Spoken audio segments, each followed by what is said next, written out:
That ought to be what the police are doing, but you need to direct them to do that. Yeah. And so with regard to the gang experts, did y'all go back and say to somebody over at APD and in gangs, hey, we need anything there is, even if these detectives are now retired? Well, we had done that before the court ordered us to. I know, but then I ordered you to, so did you do it again? Okay, so Because I ordered you to. we have not inquired a second time, and I apologize to the court. We're going to do it again. I will do it. I pretty personally. clearly told you to do it again. That's what he's reminding me. Yeah, well, So- Mr. Atkins, you could have done it. Well, Yes, Your Honor. I'll go make a phone call now. Okay. And can I mention something? It came out during trial, during a motions hearing, that there is what I'm going to call a black book. And it's all the gang information. Yeah.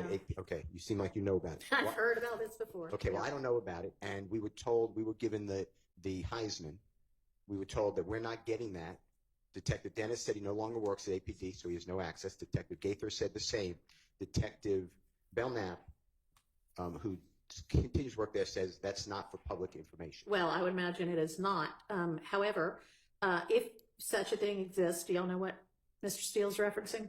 if he's talking about what Detective Dennis said that he used in the beginning of his career as a law enforcement officer, where he collected information, I think maybe he called that maybe a black book.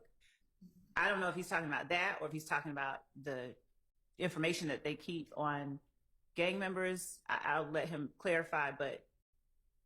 All right. Do you know, Mr. Steele?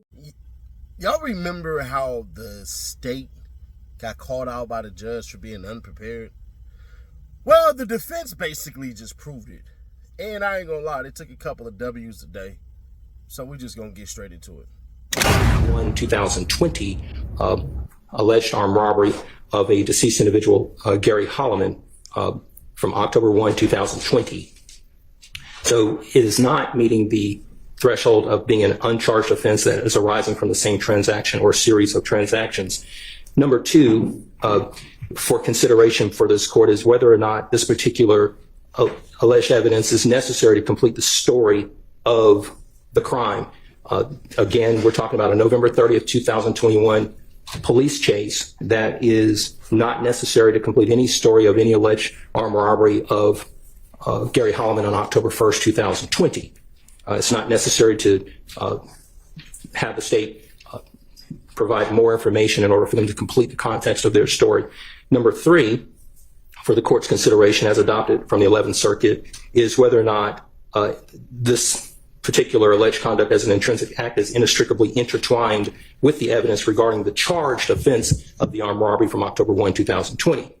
According to the court in Murphy, evidence of other acts is inextricably intertwined with the evidence regarding the charged offense if it forms an integral and natural part of the witness's accounts of the circumstances surrounding the offenses for which the defendant was indicted. So it's not inextricably intertwined from the standpoint of the November 30th, 2021 alleged this police chase where they're alleging that Mr. Huey was involved in this police chase. There's nothing about the October 1, 2020 case that involves a particular vehicle that is supposed to be part of this police chase. So there's no connection there. With respect to the police chase itself, the vehicle was not apprehended. That's number one. The chase was ultimately called off. The identity of the driver on that day was never established through any apprehension. The vehicle eluded law enforcement. There were no admissions through any subsequent arrest that was made on Mr. Huey of any admission to even being a part of this police chase, being a driver in this car. When you look at the video, there's no photos of Mr. Huey operating this particular vehicle. There's no ownership information that would show that he actually was operating this particular vehicle on that day. And the vehicle is not the subject of having been used in this particular alleged armed robbery on October 1, 2020. So the vehicle is not a nexus to any of the charges. And so the vehicle would not make it necessary to complete the story of the alleged crime in this particular indictment. So what we have here, Your Honor, is a separate alleged crime here of a police chase that the vehicle was I think it was a burgundy Nissan vehicle. It was fully dark tinted up. So no one could see inside the vehicle from the windows to the vehicle because it was fully tinted. So when you look at what we have here, we're having a separate incident that is over a year after the October 1, 2020 alleged armed robbery. And just to give the court some context on October 1, 2020 alleged armed robbery. So Mr. Huey was arrested on those charges for the October 1, 2020 incident. When he was arrested, he sat in the Fulton County Jail for a period of time, and we had a preliminary hearing on the case, probably sometime in November or so of 2020, give or take. And that particular armed robbery offense, we were able to get the armed robbery case dismissed at the probable cause hearing for lack of evidence. And then the state, they made a decision to indict the case after there was a dismissal at the preliminary hearing stage. So subsequent to that, a grand jury indicted Mr. Huey on these charges from the October 1, 2020 incident. And when they indicted Mr. Huey, they added charges, and therefore they put forth a grand jury bench warrant. There's no indication that they were able to establish that on November 30th, 2021, when this police chase was involved, that Mr. Huey was somehow running from the police because of he knew that there was a grand jury bench warrant or anything of that nature. In fact, Mr. Huey reported to court before Judge Dunaway on the indicted case and was taken into custody in court. When was that? That would have been in 2000, it was in December of 2021. Okay, so he shows up in the court and he has been in custody ever since. So as it relates to this intrinsic act, it just doesn't meet the criteria. Then the last step, Your Honor, I'd like to direct the court to Hines versus State. That's going to be 353 Georgia App 710. It's a 2020 case. So after the court does its analysis in terms of whether or not it is an intrinsic act that needs to be part of this case, the court then has to go to the next step of whether or not it survives a 403 analysis. In the Murphy court, the court stated that Murphy has not shown that this alleged deficiency prejudiced him, and that is his lawyer not objecting to certain evidence that was intrinsic coming in. So the Murphy court said, hey, listen, you have to show that you were prejudiced by this coming in. That was an effective assistance claim. That's Sure. a different kind of procedural stance than what you're talking about. Agree, but I agree. What I'm asking the court to look at is if this court says, hey, look, I think that it is intrinsic, I do think that it somehow meets one of those thresholds, then the court will go to the next step of whether or not there should be a 403 analysis to determine whether it comes in. So with that being said, in Hines versus the State that I previously cited, there was an intrinsic act, and the intrinsic act was some information that came into to that trial concerning that particular defendant. And in that reference, it stated that this particular defendant, there was a word that was used that she maltreated or injured or harmed her children, and the court believed that that was prejudicial. In this instance, Your Honor, if this court allows this scant piece of evidence that has not been established that it was in fact Mr. Huey that did this conduct, we now have to look at, well, what is going to happen if this comes in? If you review this particular video, Your Honor, this police chase, you will hear in the on the radio inside the police car as they're driving on the radio, they're sending out this information. These are the things that are quoted. He has a history of running, and he has all these warrants. That's in the video.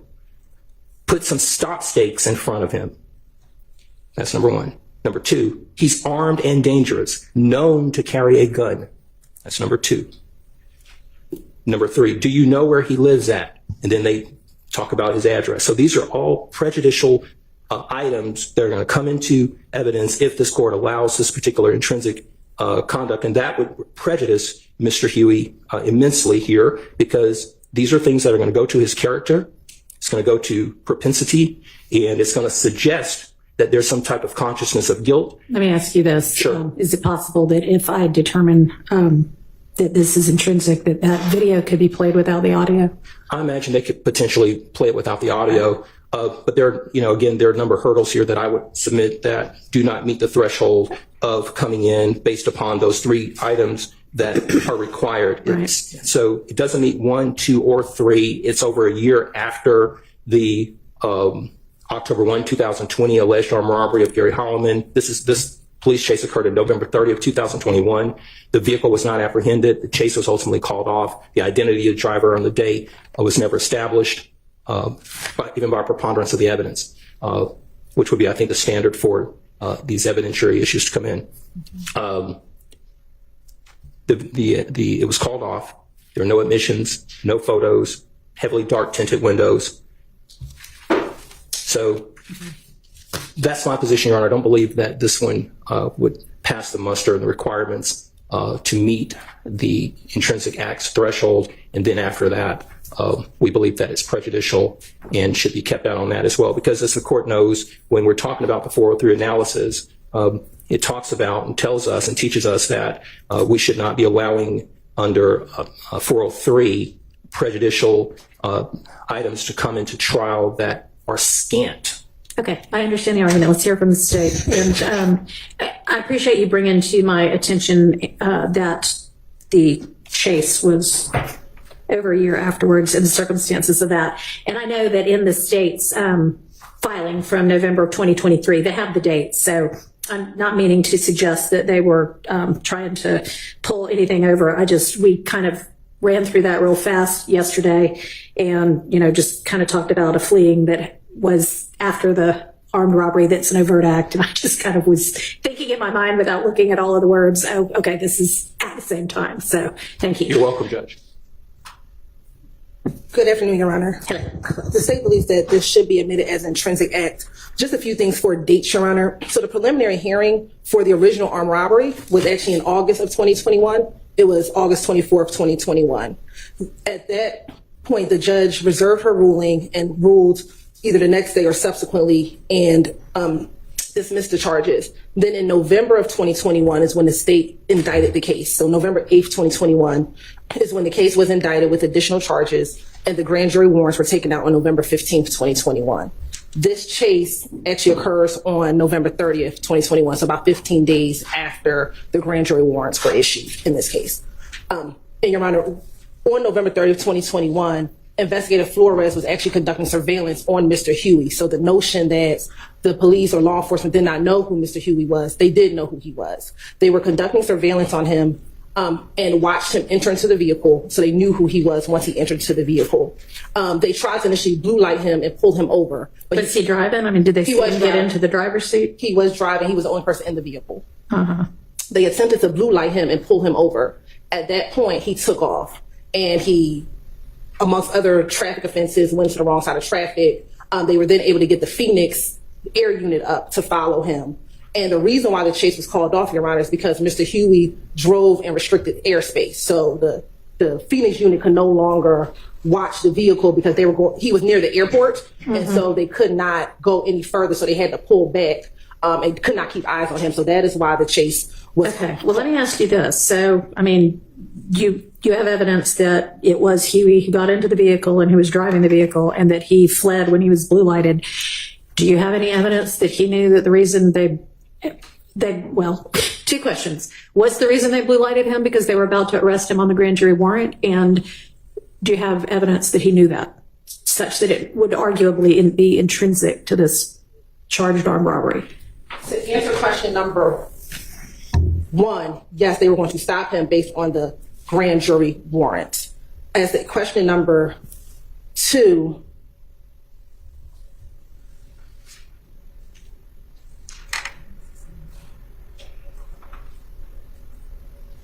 it appears, and I'm looking at text messages from his phone, and I don't know, all I can do is quote what I have, and these are text messages from November 8th of 2021. He says, just wait till after Christmas and the New Year and turn yourself in, see what they're talking about. All right. Okay. So, and the chase is November 30th. So this is several weeks before then. Correct. And so the case went to grand jury on November 8th. The warrants were issued on November 15th. These are text messages he's receiving. And I want to make sure. Yes, it appears that these are text messages from his girlfriend to him on November 8th. And she's saying to him, just wait till after Christmas and the New Year and turn yourself in, see what they're talking about. She says it might not be a lot of time. You think somebody's snitching on you. And then his response is, I can't miss another Christmas, man. And then he goes in, yes, I don't want you to, but you can't run long either. That's going to make it worse. I'm lost. I don't know what to do. I would say to go to court, they might lock you up. He's like, yeah, but then they might not. So it appears from text messages, he was aware that the grand jury at least was going to had indicted the case. Again, warrants weren't out yet, but at least that the grand jury had indicted the case because those text messages are from November 8th of 2021. So that's the evidence that I would have. All right. Well, I mean, given that he says, yeah, they might lock me up, maybe they won't. I don't think that it's an argument to be made, but I think we're getting a little far afield of what's charged in this case. So I think I'm actually going to keep that particular incident out. But I would just argue that he's fleeing from the armed robbery. I know you're arguing that, but that's my ruling. So I'm talking about who people said killed Donovan Thomas. Anytime we're talking about any of these defendants being rumored to have killed Donovan Thomas, the state has no plans to get near that part. Now, Mr. Kendrick denying that he was in a rental by Mr. Williams, we would proffer that type of information because it would not inculpate Mr. Williams. yeah, I agree with that. I mean, I think it's already in evidence that Mr. Williams rented an Infinity, right? Yes. And up for dispute whether that was involved or not. Right. But saying, the Infinity that he rented doesn't inculpate him directly. So that I would be okay with. I mean, I don't think there's a brutal violation if you ask or get an answer that talks about the Infinity that Mr. Williams rented or that Thug rented. Okay. The next, and I'm skipping based upon what the state just said about that whole colloquy. Okay. So it would go to 1:18:31. And that's after 1:17:35. Mr. Kendrick reaffirms he has nothing to do with the murder of Mr. Thomas. And then at 1:18:25, Detective Gaither asks about NARD, NARD, and DUOP, DUWOP, where they are now. And Mr. Kendrick explains he's almost questioningly locked up. And then the target event, Your Honor, is Detective Gaither asked from January 10th until today, how many times do you think Shannon been locked up? We'd like that redacted. My apologies for leaving that out. I would not put that in. Okay. Okay. The next one. The part about Mr. Stillwell being locked up, the other part, yeah. Yeah. The next one is 1:21:25, Your Honor. And at that point, Mr. Kendrick had shared with the detectives that he went to Miami after January 10th. Detective Dennis asked who all went. The answer by Mr. Kendrick is everybody. Detective Gaither said, who is everybody? And then Mr. Kendrick starts naming Little D, everybody, and then Detective Dennis points to the photograph of Shannon Stillwell. Mr. Kendrick says yes. He says yeah, actually, YEAH. Okay. So that's the part that we were taking out the picture and the pointing. Well, This is just him saying, here's who all went to Miami. Yes, immediately That after doesn't the inculpate anybody directly in anything. It might be argued to be a part of the evidence, but that wouldn't be a brutal violation. Okay, we're just raising objections then, if that's okay. When I say okay, I'm not waiving anything. I understand. Okay, I said okay, but thank you. Yeah. All right, the next one is going to be included. Did Thug went? Was the question by Detective Gaither. The answer is yes or yeah, so I assume it's the same ruling. Yeah. The next one, Your Honor, would be, and I assume it's covered by your ruling, Detective Gaither asked Mr. Kendrick, how long did Mr. Williams stay in Miami? So I'm assuming it's the same ruling. So I'm moving on from that one. Okay. So the one about before that, 1.23.06 about Mr. Stillwell getting calls. Yes, I should have included. I skipped that one accidentally. And what'd you say, Ms. Love? I'll let the court decide on that. I'll let the court hear that because I didn't count that as inculpating because everybody was, what he's contending is that people were calling, but I'll have to hear that part again. Okay, let's just hear that part because I'm not sure what it says. And Start at about 1:22:40 if you can, Mr. Kokomo. And what it should say is it should be Detective Dennis asking about what conversation was like on the way down to Miami. Detective Dennis specifically, I believe, said, Your Honor, the ride down had to be some type of, just like you just said, like when Duke got jumped on, people started hitting your line, so you all started to get worried, and Mr. Kendrick said, it wasn't on my conscience. And then in there, they talk about Mr. Silva was probably getting calls. All right, let's just see. Everybody just sitting there like, yeah, that was just stumbled with it. Like, I get my own strong heart. So. Right, but what I'm saying is the ride down had to be some type of. I don't know. I Because just like you just said, when Duke got jumped on, people started hitting your line. Yeah. What's going down? So y'all had to start getting word that these names are out there. Nuts just got killed. Yeah, but they're like, they probably got him, like, calls and saying shit, like, they think it was him, but he wasn't on my country or folks might call me, like, yeah, you know what I'm saying? They want. But if they're your people, it's almost like you're guilty by association to an extent where if this happens, we wouldn't have any problem taking that whole last 2 or 3 sentences out. Like, they were probably getting calls thinking it was them, and then Dennis saying it was your people, you guilty by association. Like that, those 3 or 4 lines, we don't have any problem coming out. All right, does that cover it? Yeah, Mr. Kendrick, I'm sure it covers it. Specifically said Shannon, so I'm assuming that's it covered it too. Ballistics expert? NIBIN expert. A what expert? NIBIN, National Okay. Institute of Ballistics. Okay. Integration. He is a ballistics expert with a particular. NIBIN is different. It's a big time one, right? It's the one right before. It's not the actual firearms examiner, so it's a step before. It's a comparison to see if if these have the same characteristics. All right. Anyway, anybody have an issue with the evidence that's going to come in with this person?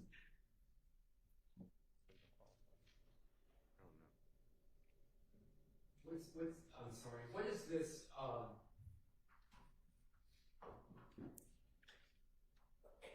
This is under.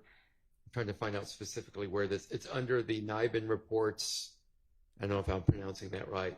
NIBIN charts. There's a document labeled Operation Planters. Okay.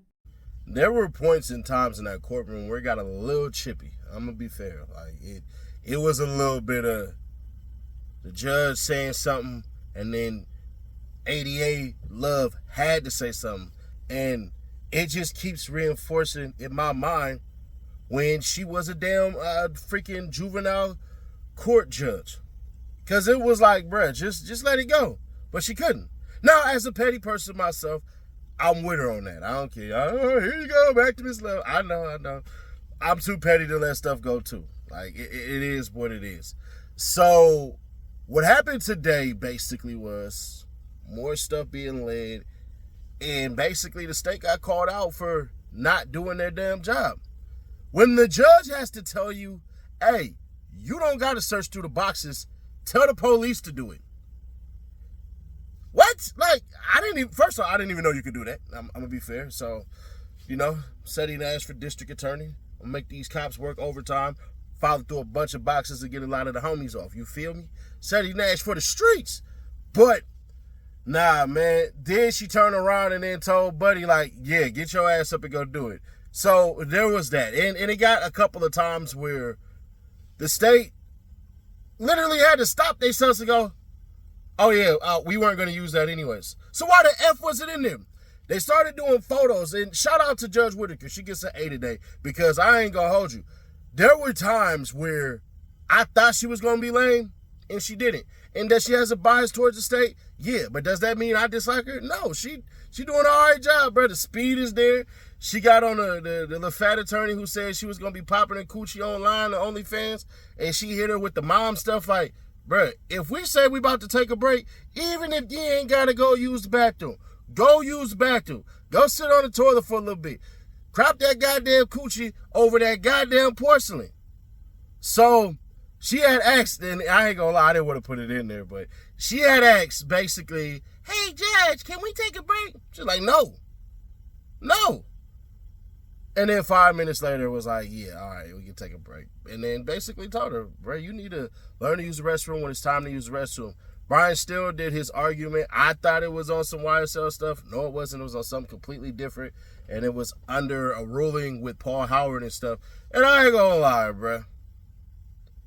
Brian's still a hard-working man. And I believe him now when he says that Miss Love has killed his love and his joy of practicing law. Because when that man came into that room, he was beaming. Like, I'm in the big leagues. And I ain't gonna lie. I'm a person who like to talk my goddamn self. Ask my exes when I was calling them to come back. But still was up there talking for a minute, going against this dude who looked like we definitely gonna catch him in the future with some child videos and all that stuff and everything like that. And he looked all right, man. He looked like he belonged, and it looked like he had a new fight for life. And I was just like, damn. I almost feel bad. And then I realized, nigga, you making millions off of this case. I can't feel bad for no millionaire for doing his job. Just gonna be honest with you. But you had that go on. You had the judge seeming like she didn't watch that damn video. She damn near was agreeing with the state. She essentially was like, yeah, she said, I agree with the state on what happened. What? Like, nah, bro, we couldn't have watched the same goddamn video. Young Thug had nothing, in my opinion. Some of y'all disagree, and you are more than welcome to disagree here. Some of y'all disagree that Young Thug has something to do with it. It just, like I said, it doesn't make sense. Like, this should have popped it in his mouth, and then he could have instantly swallowed it. I know, pause, no Diddy, no whatever the hell y'all say. But still, bro, that would have made sense to me if I'm trying to get on the conceal my drug phase. But that didn't happen. So you had that go on. You had Weinstein just drumming up a bunch of confusion. And I ain't gonna hold you. Weinstein going to work on that judge. She don't like him. She do not like Weinstein ass at all. Like, I can tell. Because Weinstein ain't letting up. If I'm going to go in the rankings of the top lawyers in just this case, Weinstein is shooting up the ranks. Him and Shart are shooting up the ranks. At first, it definitely was Brian Steele. Then it was Keith Adams. Then it was Harvey. Then it was Mackin ass Matthews. And then Weinstein and Shart, they really wasn't getting nowhere because Shart kept on getting punked by Glanville. Bro, I was listening to Brian Steele's opening, to 88 Love's opening statement, which we will be dropping a video on that on Saturday because it was a lot of shit that I missed that she was on straight bull. But, man, you just see Glanville just telling that man, sit down, Mr. Shart. I'm like, man, you can't talk to no grown-ass man like that, bro. Like Glanville, I don't know what the hell you got to get Shart, bro, but nah, man, just saying, it's all right, Mr. Sharp, we got this, would suffice. But tell that man sit down a couple of times within a matter of 15 seconds, that's disrespectful. So you had all that crap go on. You had photos and all this stuff. And what I was saying about the photos earlier with Miss Whitaker is, essentially, bruh, she was like, we're not bringing in these photos when y'all already had pictures of the guys. She excluded like 25 photos out of, I think, like 100 and something. So shout out to Miss Whitaker staying on it because I ain't gonna hold you. This trial, it may get done in the first quarter of 2025 if we're lucky. Because it seems like she gonna hold their ass to task. Now, what about the defense today? Mackin ass Matthews gets the A+ today because, shit, his motion got heard. They took out what he wanted, so that's how you get your A+. Well, not an A+, not an A+. Just a regular A-, just a regular A-, because the state just seems so goddamn unprepared. It's like taking advantage of somebody with no hands and stealing from them. Like, what they gonna do? Fight you with their feet? And I'm not making fun of nobody or anything like that. I'm just making, I'm painting an illustration. That's all I'm doing. So you have that. They're gonna be showing up at 9 o'clock in the morning tomorrow, and we're gonna get it cracking then. I guess I'll make a longer video if y'all want longer ass videos, or if y'all want longer videos just with me talking, because at the end of the day, I can summarize it up pretty good. That we came in a little later. Matthews got straight to it. Miss Hilton took an L. She basically looked stupid. Like, bro, like, hold on, bro. You try to say that this man sat up there and knew, when on the phone, he literally said, I don't know. His girl like, oh yeah, we go get, you might get some time, you might not. You got to go find out.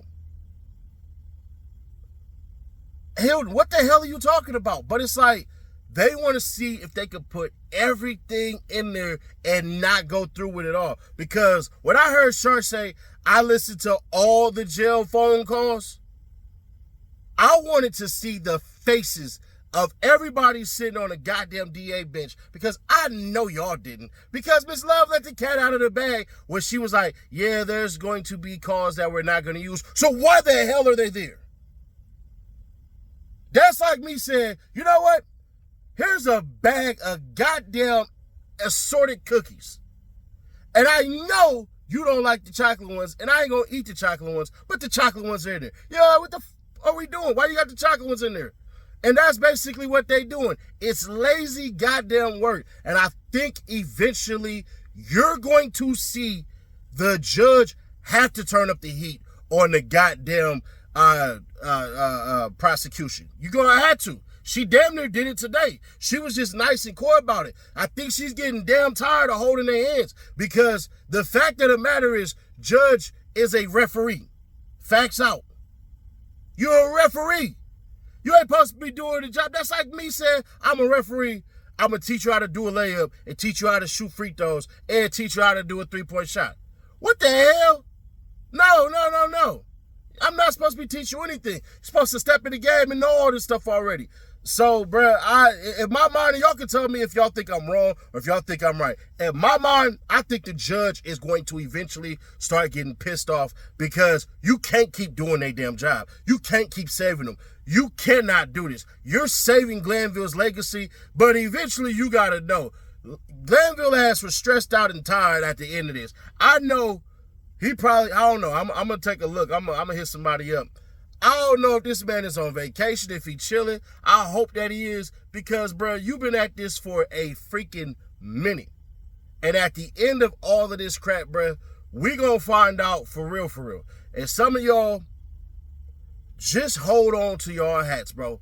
Don't make any sudden judgments or sudden movements that all of this stuff is all in the bag for the YSL defense team, because we don't know what the next two freaking witnesses are going to say. We have no idea. I have an idea of what they're going to say, but that's about it. And then Miss Love talking about Duke's plea deal and all of this shit. Love, if you bring up Duke's plea deal, that's a loss for you. You bring it up, that's pretty goddamn dumb. Because if I'm Brian Steele or Keith Adams, whoever it is that I'm about to literally question or cross-examine him about, bruh, I'm going to ask him flat out, why the hell in your plea deal do you say that YSL is not a gang? And all Duke got to do is say, man, we ain't no damn gang. I'm from way over here. I ain't from Cleveland. I ain't from none of that. I ain't from Rock Crew. I ain't grown with these dudes. I signed to YSL, the label. I just so happen to be from where I'm from. Then they talking about his jail phone calls. And then she tell him to expand on the jail phone calls. She gonna fall flat on her face again. Because literally the jail phone calls are about women. So you telling me we can't discuss women while I'm in jail? Nigga, I ain't talking about niggas. I don't mean to say niggas. I'm not talking about other dudes. Hell no. I'm about to be lying. Man, when I get out, I'm about to get a young Sanaa Lathan looking. You know, I'm going to stay the hell away from an entanglement with Jada Pinkett. You see what she did to August Alsina. That nigga turned all the way fruity pie. But nah, I'm just messing with y'all, man. Subscribe to the NFL, stay notified, share to keep your people aware. Y'all let me know your thoughts on today, just the clips that we shared. Do you want a longer video, or would y'all rather a video with me kind of going over the case a lot more in less video? And do you think it's strategic what the state is doing by just saying we're going to put all this out here and we're going to go home and drink beers and all that? Because Miss Hilton looked like she could smash a 40 ounce, and Miss Love looked like she drinks straight with no chaser. Them ladies is like 6'2", 6 feet tall, bro. Like, them is some tall ass women. Like, I ain't gonna lie, when I stood up, we was like shoulder to shoulder. So I don't know. Do y'all think it's strategic what the state is doing? Or do y'all think they just some lazy ass people who just don't give a damn and know that the judges are going to hold their hands because everybody's being paid by the state? I don't know. Let me know.